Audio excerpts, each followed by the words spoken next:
Hello friends, நான் உங்கள் சுஜி சுரேஷ். அடுத்த கதையில் உங்களுடன் இணைகிறேன். இந்த கதையின் பெயர் கணவனின் ஆதரவு. மாலை 4 மணிக்கு வெகு வேகமாக வீசும் காற்றினை பின்தள்ளி சீறிக்கொண்டிருந்தது சென்னையை நோக்கி அந்த பிரைவேட் பஸ். 4 வயது குழந்தை சஞ்சயை அம்மாவின் மடியில் சொகுசாக எந்த கவலையுமின்றி தூங்கிக் கொண்டிருந்தான். சுகமாக ஓடிக்கொண்டிருந்த பேருந்தில் கவலையே உருவாகி மாலினி வேதனையுடன் உட்கார்ந்திருந்தாள். அவள் அருகில் அவன் கணவன் வாகீசன். ஏண்டி முகத்தை ரொம்ப சோகமாக வச்சுருக்க? நல்ல வேலை கிடச்சிருக்கு, சந்தோஷமாக இருக்கலாமே. இல்லைங்க, எனக்கு எப்படி நம்ம அந்த குழந்தைய பார்த்துக்க போகிறோம், என்ன பண்ண போகிறோம், உங்கள் வீட்டில் எவ்வளோ தூரம் ஹெல்ப் இருக்கும், எனக்கு ஒன்றுமே தெரியலங்க. எல்லாம் பார்த்துக்கலாம் விடு மாலு என்று அவன் ஆதரவாக கூறினான். சிறிது நேரத்தில் கண்டக்டர் கொடுத்த பலத்த குரலில் சஞ்சய் முழித்து கொண்டான். மாலுவும் கணவனிடம், ஏங்க சஞ்சயை கூட்டிகிட்டு ரெஸ்ட் ரூம் போயிட்டு அவனுக்கு ஏதாவது ஈட்டபிள்ஸ் வாங்கித்தாங்க, அப்படியே நமக்கும் ஏதாவது பேக் பண்ணின்னு வந்துருங்க என்று கூற, அவனும் அப்பாவின் கையை பிடித்து வேடிக்கை பார்த்து கொண்டே சந்தோஷமாக துள்ளி குதித்து, அப்பா எனக்கு பலூன், விசில், ஐஸ்கிரீம் எல்லாம் வேணும்ப்பா என்று கேட்டான். வாகீசனும் அன்பாக, ஓகே சஞ்சய், நீ முதல்ல பாத்ரூம் சென்று விட்டு வா, இங்கேயே வெயிட் பண்ண, அப்பாவும் போயிட்டு வந்துடுவேன், எல்லாம் உனக்கு வாங்கித்தரேன் என்று கூற, அவனும் பொறுப்பாக தன் வேலைகளை முடித்து கொண்டு அப்பாவிற்காக ரெஸ்ட் ரூம் வாசலில் காத்து கொண்டிருந்தான். 4-4.5 வயது தான் சஞ்சய்க்கு இருந்தாலும் மிகவும் பொறுப்புள்ள பையனாகவே மாலினி வளர்த்திருந்தார். பொதுவாகவே வேலைக்கு செல்லும் அம்மாக்கள் முதலில் கற்றுக் கொடுப்பது தன் பிள்ளைகளுக்கு பொறுப்புகளை தான். அந்த விஷயத்தில் மாலினியும் சிறு சிறு வேலைகள் ஆன்லைனில் செய்து கொண்டிருந்தாலும் அவள் குழந்தையை நன்றாகவே வளர்த்திருந்தாள். இப்பொழுது பேங்க் பரீட்சை, அந்த பரீட்சை என்று எழுதி கொண்டு அவளுக்கு வேலையும் கிடைத்து விட்டது. இருவரும் நடந்து வர மாலினி தன் ஹேண்ட்பேக்கை வாகீசனிடம் கொடுத்து, நானும் ரெஸ்ட் ரூம் போயிட்டு வந்துடுறேங்க என்று கூற, வாகீசன் சஞ்சய்க்கு பன், பட்டர் ஜாம், கேக் மற்றும் சமோசா, கூல்ட்ரிங்க் என்று எல்லாம் பேக் செய்து சஞ்சய்க்கு பலூன், விசில் போன்ற விளையாட்டு பொருட்களும் வாங்கி கொடுத்தான். பிறகு அவரவர்கள் இருக்கையில் எல்லோரும் அமர்ந்தனர். மறுபடியும் பேருந்து புறப்பட்டது. வாகீசன், ஏமாலு, உனக்கு சென்னை போஸ்டிங் கிடைத்து விட்டது, ஆனால் எந்த பிரான்ச்சுன்னு திங்கக்கிழமை தான் தெரியுமாம்மா என்று கேட்டான். ஆமாங்க, சின்ன குழந்தை இருக்கிறதா நம்ம வீடு பக்கத்தில் இருக்கிற 3 கிளைகளை நான் எழுதி கொடுத்துள்ளேன். அவர்கள் எவ்வளோ தூரம் எனக்கு உதவி பண்ணுவார்கள் என்று தெரியாதுங்க என்றான். மாலினிக்கு 19 வயதில் திருமணம் ஆகின்றிருந்தது. அவளுக்கு அப்பா அம்மா கிடையாது. ஒரு விபத்தில் இருந்து விட்டார்கள். கூட பிறந்த சகோதரனும் அவன் மனைவி பானுவும் தான் இவளுக்கு திருமணம் செய்து வைத்தார்கள். அப்பா அம்மாவின் விபத்தில் கிடைத்த பணத்தில் மாலுவுக்கு 10 பவுன் நகை போட்டு எளிமையான முறையில் வாகீசனுக்கு திருமணம் செய்து வைத்தார்கள். வாகீசனும் பெரிய பணக்காரன் இல்லை, ஆனால் அவனுக்கு ஸ்டேட் கவர்மெண்ட்டில் வேலை இருந்தது. அவன் அப்பா இபியில் வேலை செய்து ரிட்டையர் ஆகியிருந்தார். பேபி என்று ஒரு பெண், ஒரு பையன் அவர்களுக்கு. வாகீசனின் அக்கா பேபி எல்ஐசியில் வேலை செய்கிறாள். திருமணம் முடிந்து ஒரு பெண் குழந்தை 6 வயதில் இருக்கிறது. அவள் கணவன் வீட்டில் இவள் கை ஓங்கியே கிடக்கும். சம்பாதிக்கும் மருமகள் என்பதால் ஒரு புறமும், அவள் மாமியார் மாமனாருக்கு வரும்படி என்று ஒன்றும் கிடையாது. சிறிது சேமிப்பு மட்டுமே இருந்ததால் மாமியாரை அடக்கி தன் ராஜ்யத்தை புகுந்த வீட்டிலும் பிறந்த வீட்டிலும் காட்டுக்கொள்வாள். நேரமும் பிறந்த வீட்டில் இருந்து கொண்டு அதிகாரமும் செய்வாள். வாகீசனின் செலவிலேயே வாழ்ந்து கொண்டும் தங்கி கொண்டும் இருந்தாள். அவள் கணவன் பாபு வாயில்லா பூச்சி. அவன் ஒரு தனியார் கம்பெனியில் இருந்ததால் சம்பளம் பேபியை ஒப்பிடும்போது குறைவுதான். இதற்கிடையில் வாகீசனுக்கு திருமணமாகி மாலு வந்தபோது பேபிக்கு இன்னும் வசதியாக போனது. மாலுவை பிறந்த வீட்டில் வக்கில்லாதவள் என்று குத்தி காண்பிட்டு கொண்டே இருப்பாள். மாலுவும் தனக்கு பிறந்த வீட்டு உதவி இல்லாததாலும் தன் அண்ணி தனக்கு திருமணம் செய்து வைத்ததே பெரிய வேலை என்று உணர்ந்து பேபியிடம் வாய் திறக்கவே மாட்டாள். ஆனாலும் பேபி அவளை எந்நேரமும் வம்புக்கு இழுத்து கொண்டே இருப்பாள். அதில் அவளுக்கு ஒரு ஆனந்தம். வாகீசனுக்கு இதெல்லாம் பார்த்து கொண்டு தான் இருந்தான். மாலு அவனிடம், எங்க அக்கா என்னவோ சொல்லிட்டு போகிறாங்க, நீங்கள் என்னை பிகாம் படிக்க வச்சுன்னு இருக்கீங்க. நான் செஞ்ச புண்ணியத்தில் எனக்கு இன்னும் 1 வருஷத்தில் படிப்பு முடிஞ்சிடும். எனக்கும் நல்லா ஒரு வேலைன்னு கிடைச்சிட்டா எல்லாம் சரியாக போகுங்க என்று சமாதானப்படுத்தி கரஸில் 3வது ஆண்டு பிகாம் பரீட்சையும் எழுதி விட்டிருந்தாள். அவளுக்கு 2ஆம் ஆண்டு படிக்கும்போது குழந்தையும் பிறந்தது. எல்லா வீட்டு வேலைகளும் முடித்து 2 ஹவர் கிளாஸுக்கும் போயிட்டு சஞ்சய்க்கு 2.5 வயதில் பிகாமும் பாஸ் பண்ணி பேங்க் பரீட்சையும் எழுதி இப்பொழுது தேசிய மயமாக்கப்பட்ட வங்கியில் அவளுக்கு வேலையும் கிடைத்துள்ளது. அப்பாயின்மெண்ட் ஆர்டர் வாங்கி சென்னைக்கே வேலை போட்டு கொடுத்து இருக்கிறார்கள். இதில் என்ன சோகம் என்றால், வங்கி வேலை முடிந்து அவள் வீட்டுக்கு வரும்போது மாலை 5:30 மணி ஆகிவிடும். சஞ்சய் ஸ்கூல் முடித்து 1:30-2 மணிக்கெல்லாம் வந்து விடுவான். அவள் வர மட்டும் யார் அவனை பார்த்து கொள்வார்கள்? மாமியாரும் மாமனாரும் கண்டிப்பாக தாங்கள் பார்த்து கொள்ள மாட்டோம் என்று கூறிவிட்டார்கள். தங்கள் மகளின் குழந்தையையும் பார்த்து கொள்ள முடிகிறது, ஆனால் மகனின் குழந்தையை பார்த்து கொள்ள முடியவில்லை. வாகீசனுக்கு மாலுவின் பொறுமையும் அமைதியும் மிகவும் பிடிக்கும். எனக்கும் எதிர்த்து பேச தெரியும், ஆனால் சண்டை வந்தால் இந்த வீட்டில் அமைதி குலைந்து போயிடுங்க. போனால் போகட்டும், எவ்வளோ நாள் தான் அவங்க அப்படியே பேசுவாங்க. எனக்குன்னு ஒரு வேலை, எனக்குன்னு ஒரு வாழ்க்கை கண்டிப்பாக அமையுங்க, அது மட்டும் நம்ம கம்முன்னு இருங்க.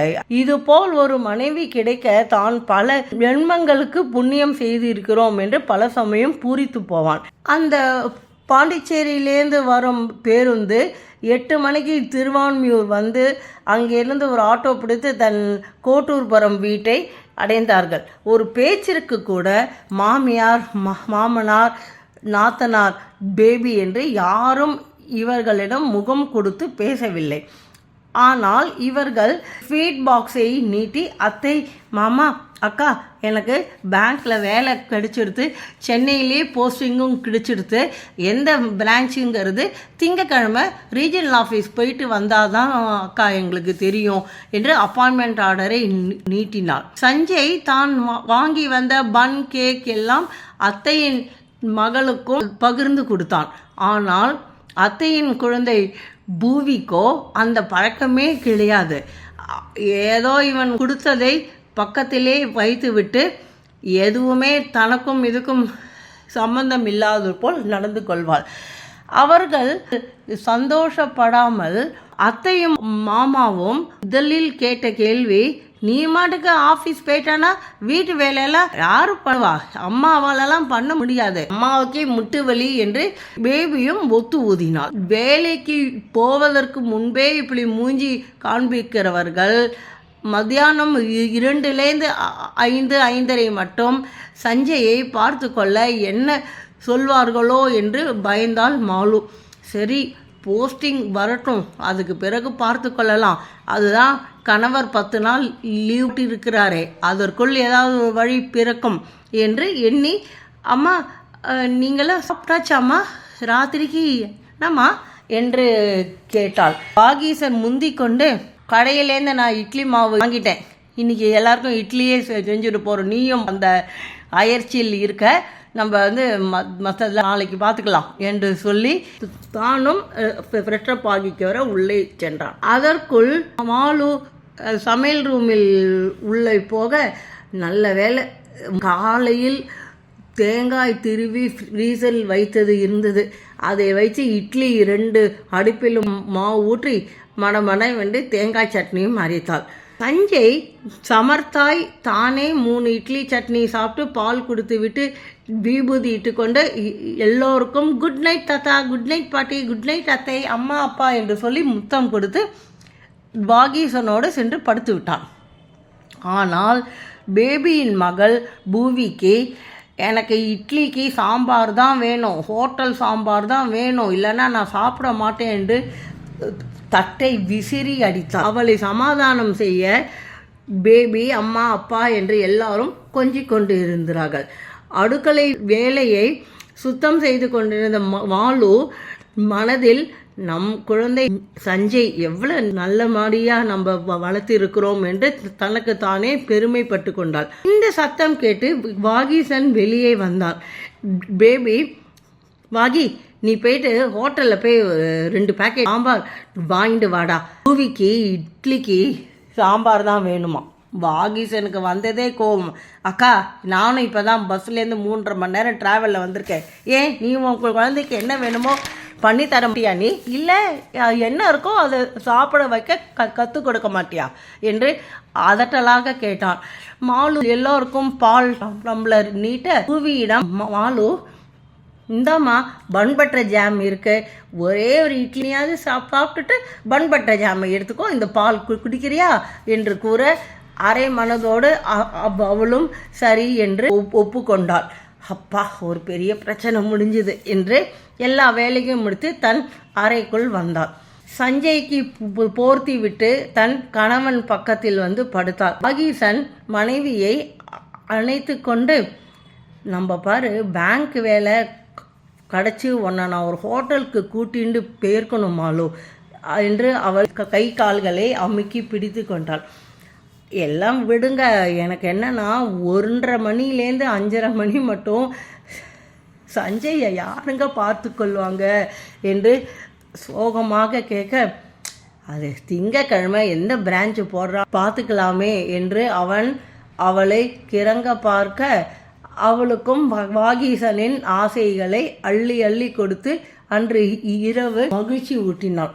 வாகீசனும் தன் ஆசை திரிந்து அவள் பக்கத்தில் சரிந்து பறக்க, தேங்க்ஸ் டி மாலு என்று காதில் கிசுகிசுத்தான். மாலு, எனக்கு மாமியார், மாமனார், நாத்தனார் யாரோட ஆதரவும் இல்லைங்க, ஆனால் உங்கள் மூலியமாக ஒரு புரிதல் இருக்கேங்க, அது ஒன்று மட்டும் போருங்க என்று அவன் மார்பில் சரிந்தாள். திங்கட்கிழமையும் வந்தது. தன் இஷ்ட தெய்வத்திடம் வேண்டிக் கொண்டு குழந்தையும் பள்ளிக்கூடத்துக்கு தயார் செய்து வாகீசுடன் பைக்கில் கிளம்ப ஆயத்தமானார். எல்லா வீட்டு வேலையிலும் முடித்து கிளம்பும்போது அம்மாவையும் அப்பாவையும் அழைத்து ஆசீர்வாதமும் வாங்கி கொண்டார். பேபி அப்போது எப்போதும் போல் இவளிடம் இடக்கு மடக்காகவே பேசினார். அப்பாவோ, எங்களால் சஞ்சயை பார்த்து கொள்ளலாம் முடியாது, நீ அதுக்கு ஏதாவது ஏற்பாடு பண்ணு என்று கூற வாகீசன் எதுவும் பேசாமல் வண்டியை ஸ்டார்ட் செய்தான். ரீஜனல் ஆஃபீஸ் ஸ்டாஃப் டிபார்ட்மெண்ட் வாசலில் இவளை போல 10 பேர் அமர்ந்திருந்தார்கள். எல்லோரும் போஸ்டிங்காக வெயிட் செஞ்சு கொண்டு இருந்தார்கள். ஒரு மணி நேரம் இவர்கள் அங்கேயே உட்கார்ந்திருந்த பின் ரீஜனல் மேனேஜரின் PA மாதவி வந்து இவர்களிடம் இவர்களோட அப்பாயின்மெண்ட் ஆர்டரையும் ஃபைலையும் வாங்கி கொண்டிருந்தாள். அப்பொழுது, டி மாதவி, எப்படி இருக்க என்று மாலு கேட்க, மாலு, நீ இந்த பேங்க்கில் தான் ஜாயின் பண்ண வந்திருக்கியா? ஓ, வெரி நைஸ் என்று கூறினாள். 6 மாதம் டி, நான் இந்த போன வருஷமே ஜாயின் பண்ணிட்டேன் டி, எனக்கு ஆஃப்டர் மேரேஜ் சென்னைக்கு போஸ்டிங் கிடச்சி இப்போ நான் ஆரமோடு PAவாக இருக்கிறேன் என்று தோழிகள் இருவரும் மனம் விட்டு பேசினார்கள்.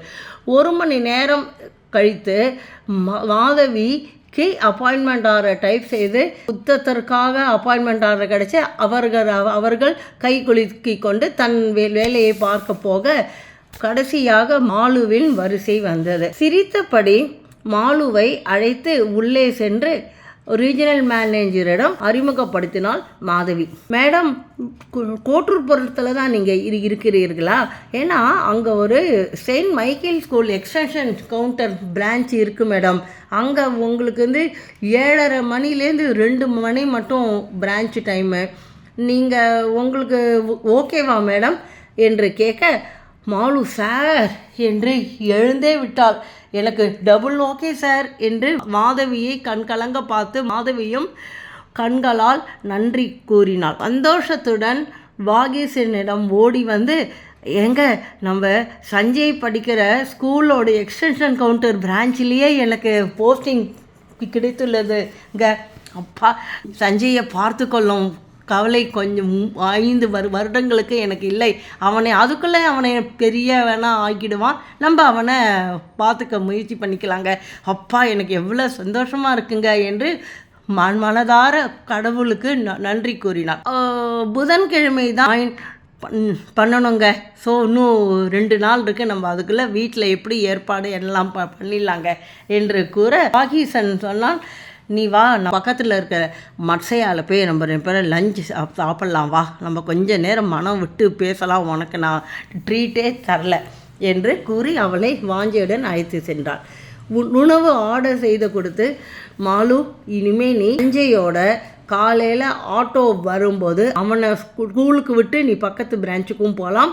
திரும்பி அவனுக்கு 1:30-2 மணிக்கு விட்டுருமா, உனக்கு 2-2:30 ஆகும். அவன் உன் பிரான்ச்சில் உட்காந்து வச்சு ஆட்டோக்காரனோட நீ வீட்டுக்கும் வந்துடலாம். ஸோ உனக்கு ஒன்றும் பிரச்சனை இருக்காது. சண்டையெல்லாம் எதுக்குங்க? நான் சண்டை இல்லைம்மா, நான் என்ன சொல்ல போகிறேன், நீ அமைதியாக என் மேலே நம்பிக்கை இருக்குல்ல, பொறுப்பாக நான் பார்த்துக்கிறேன், நீ பேசாத இருக்கணும். சரிங்க என்று அன்று மதியானம் சாப்பிட்டு முடித்து குழந்தையும் பள்ளிக்கூடத்திலேருந்து அழைத்து வீட்டிற்கு வந்தார்கள். அம்மாவும் பேபியும் இவர்கள் எந்த பிரான்ச் போஸ்டிங் என்று காத்து கொண்டு இருந்தார். அன்று பேபி ஆஃபீஸ்க்கு போகவில்லை, லீவ் போட்டிருந்தார். இவர்கள் என்ன செய்கிறார்கள் என்று வேவு பார்ப்பதற்கு வீட்டுக்குள் வந்தவுடன் வாகீசன், அம்மா, அப்பா, இங்கே வாங்க, இனிமே அவளுக்கு 7 மணிக்கெல்லாம் கிளம்பணும். அவளுக்கு 7:30 to 2 பிரான்ச் டைமு. ஸோ அவன் இனிமேல் சஞ்சயோட ஸ்கூல் பக்கத்து பிரான்ச்சிலே அவளுக்கு போஸ்டிங் கிடச்சிடுது. அவள் ஆட்டோவில் அவனோட போய்ட்டு அவனோட வந்துடுவா. உங்களுக்கு குழந்தைய பார்த்துக்கிற வேலை இல்லை. ஆனால் கார்த்தால் அவளால் காஃபி போட்டு தனக்கும் குழந்தைக்கும் கலந்த சாதம் பேக் பண்ணி தர மட்டும்தான் அவளால் முடியும். ராத்திரி ஃபுல் சமையல் அவளே பார்த்துப்பா. அதனால் அம்மாவும் பேபியும் காலை டிஃபனும் மதியம் லஞ்சும் அவங்க தான் பார்த்துக்கணும். இது என்னோட, அதுக்கு இஷ்டம் இருந்தால் இது ஒப்புத்துக்கலாம், இல்லைன்னா மறு வேலை நாங்கள் வேறு மாதிரி ஆக்ஷன் எடுக்கணும். இதையெல்லாம் கேட்டுக்கொண்டிருந்த மாலுவுக்கு ஆச்சரியமாக இருந்தது. கணவன் எவ்வளோ நம்மளுக்குள்ள அண்டர்ஸ்டாண்டிங்காக இருக்கான். இப்படி ஒரு கணவன் இருந்தால் எந்த மனைவியும் எந்த கஷ்டத்தையும் சுலபமாக சமாளிப்பாள். என்ன அன்பர்களே, உங்களுக்கு இந்த கதை பிடிச்சிருக்குன்னு நினைக்கிறேன். உங்களுக்கு பிடிச்சிருந்தா தயவுசெய்து லைக் போட்டுட்டு உங்கள் கமெண்ட் சொல்லுங்கள். எல்லோரும் சப்ஸ்கிரைப் பண்ணுங்கள். அப்போ தான் எனக்கு இங்கே தர மோட்டிவேஷனில் நல்ல நல்ல கதைகளோடு உங்களோட இணைவேன். நன்றி, வணக்கம்.